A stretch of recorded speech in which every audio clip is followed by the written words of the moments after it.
والد کا اسم گرامی حضرت سید محمود رحمۃ اللہ علیہ ہے۔ حضرت بابا شرف الدین رحمۃ اللہ علیہ 3 برس کے ہوئے۔ آپ کے والد والدہ نے آپ کو 3 برس کی عمر میں ہی علم اور روحانیت، نماز، قرآن، تہجد اور ذکر الہی میں مصروف کر دیا۔ آپ نے 10 برس کی عمر میں حفظ قرآن مکمل کیا۔ اس کے بعد آپ کے والد حضرت بابا شرف الدین رحمۃ اللہ علیہ کو لے کر حضرت شہاب الدین عمر سہروردی رحمۃ اللہ علیہ کے پاس گئے۔ آپ کا مدرسہ دریا کے کنارے پر تھا۔ ویسے آپ تعلیم کے لیے کسی بھی بچے کو سوچ سمجھ کر داخلہ دیتے تھے، لیکن جیسے ہی حضرت بابا شرف الدین رحمۃ اللہ علیہ پر نظر پڑی، فوراً آپ نے فرمایا، انہیں یہاں چھوڑ دو، میں انہیں پہلے اپنی مریدی میں لوں گا، پھر تعلیم و تربیت میں کوئی بھی کسر نہیں چھوڑوں گا، آپ بے فکر رہیں۔ آپ کے والد حضرت بابا شرف الدین رحمۃ اللہ علیہ کو چھوڑ کر چلے گئے۔ پھر 35 سال آپ نے اسی مدرسے میں اسی جگہ رہ کر اپنی دینی تعلیم مکمل کی۔ آپ کے پیر و مرشد کے وصال سے 1 سال پہلے آپ نے حضرت بابا شرف الدین رحمۃ اللہ علیہ کو بلا کر خلافت سے سرفراز فرمایا اور فرمایا کہ آپ کی دینی تعلیم مکمل ہو چکی ہے۔ آپ نے حکم دیا کہ اب آپ ہندوستان جا کر دین کی تبلیغ کریں۔ آپ نے اپنے 70 ساتھیوں اور 2 سگے بھائی حضرت سید شہاب الدین بن محمود رحمۃ اللہ علیہ اور حضرت موسیٰ بن محمود رحمۃ اللہ علیہ اور آپ کے پیر بھائی حضرت سیدنا بابا فخر الدین سہروردی رحمۃ اللہ علیہ بھی ساتھ تھے۔ آپ نے سب کے ساتھ عراق کو خیر آباد کہہ کر ہندوستان کی طرف اپنا رخ کیا اور دہلی میں تشریف فرما ہوئے۔ اس وقت دہلی میں سلطان شمس الدین التمش کی حکومت تھی۔ اس وقت 1233 ہجری چل رہی تھی۔ دہلی پہنچنے کے بعد آس پاس کے کئی علاقوں میں دین کی تبلیغ کیا کرتے تھے۔ پھر 3 سال بعد آپ نے اپنے ساتھیوں کے ساتھ حیدرآباد دکن کا رخ کیا اور پہاڑی شریف سے پہلے بالاپور نام کا ایک گاؤں تھا جو آج بھی بالاپور نام کے گاؤں سے مشہور ہے۔ حضرت بابا شرف الدین رحمۃ اللہ علیہ اپنے ساتھیوں کے ساتھ پہلے بالاپور میں قیام کیے۔ اس وقت یہ حیدرآباد دکن نہیں تھا، لوگ اس شہر کو ورنگل کے نام سے جانتے تھے۔ حضرت بابا شرف الدین رحمۃ اللہ علیہ کچھ دن بالاپور میں قیام کر کے اپنی منزل پہاڑی شریف کی طرف روح رواں ہوئے اور پہاڑی شریف پہنچ کر اپنا ڈیرا ڈالا اور اسے ہمیشہ کے لیے اپنی قیام گاہ بنائی۔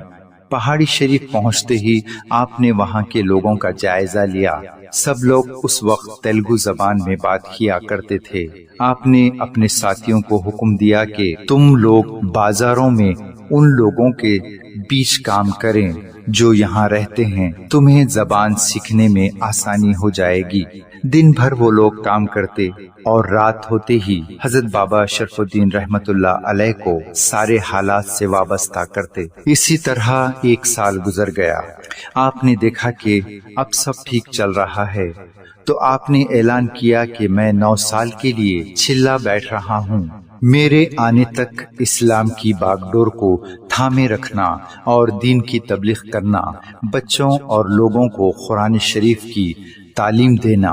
یہ کہہ کر آپ پہاڑی شریف کے پیچھے ایک غار میں قیام کیے جو آج بھی موجود ہے۔ آپ عبادت کرنے کے لیے اس غار کے اندر چلے گئے اور 9 سال تک باہر نہیں آئے۔ جب آپ 9 سال کے بعد باہر آئے تو آپ نے دیکھا کہ اسلام کا بول بالا زور و شور پر ہے، کئی لوگ اسلام میں داخل ہو رہے ہیں۔ آپ نے کئی خاندانوں کو کلمہ طیبہ پڑھا کر دین کی دعوت دی۔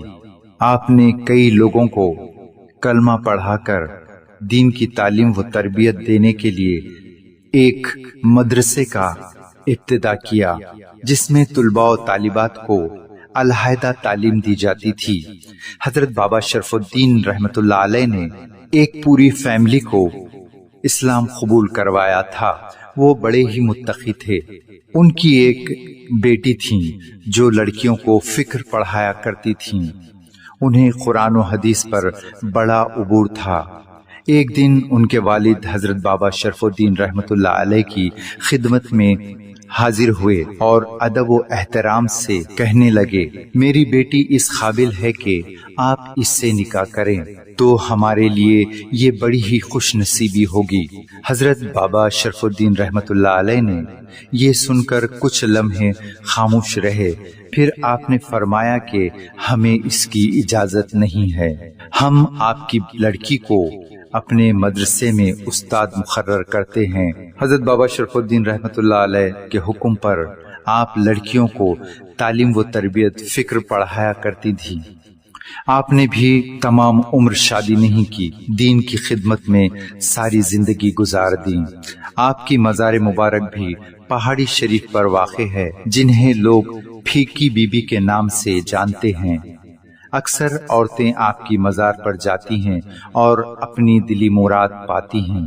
حضرت بابا شرف الدین رحمت اللہ علیہ نے بھی شادی نہیں کی، البتہ آپ نے اپنے بھائی کے لڑکے کو گود لیا اور اپنا جانشین بنایا۔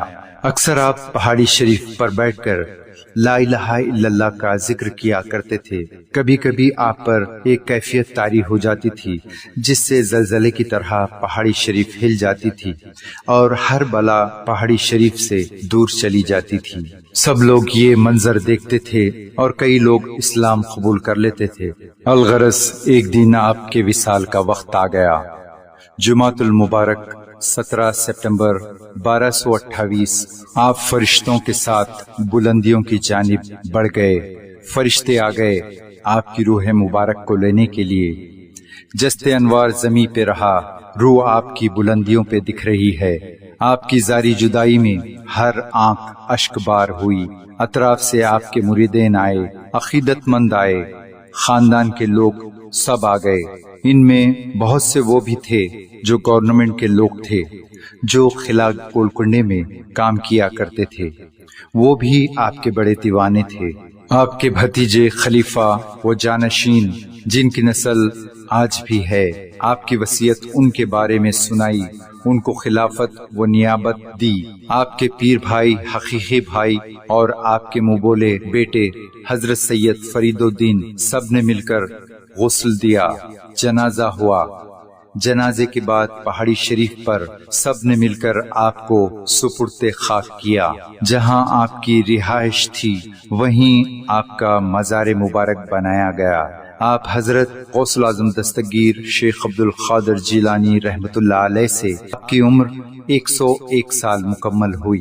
پہاڑی شریف پر چڑھنے کے لیے 365 سیڑھیاں بنائی گئی۔ اوپر ایک پانی کا چشمہ بھی موجود ہے جس میں قدرتی پانی کے جھرنے ہیں۔ اوپر آپ کے مقبرے کے بازو ایک خوبصورت مسجد واقع ہے۔ آپ کا عرس مبارک 16 شعبان کو ہوتا ہے۔ 16 کی رات بالاپور سے سندل نکلتا ہے اور فجر تک پہاڑی شریف پہنچتا ہے، کیونکہ حضرت بابا شرف الدین رحمت اللہ علیہ نے حیدرآباد دکن پہنچتے ہی سب سے پہلے بالاپور میں قیام کیا، اسی لیے ہر سال بالاپور سے سندل آتا ہے۔ پھر چراغاں ہوتے ہیں۔ 19 تاریخ کو نظام ٹرسٹ کی جانب سے سندل پہاڑی شریف پہنچتا ہے اور 20 تاریخ کے دن گورنمنٹ کی جانب سے بھی سندل شریف کا خاص اہتمام کیا جاتا ہے اور پولیس کے اعلیٰ عہدیدار سندل کے ساتھ پہاڑی شریف پہنچتے ہیں۔ لاکھوں کی تعداد میں حاضرین کا ہجوم رہتا ہے۔ اللہ تعالیٰ نبی کریم صلی اللہ علیہ وسلم کے وسیلے سے اور حضرت بابا شرف الدین رحمت اللہ علیہ کے وسیلے سے ہم سب کو خوش و خرم رکھے، آمین۔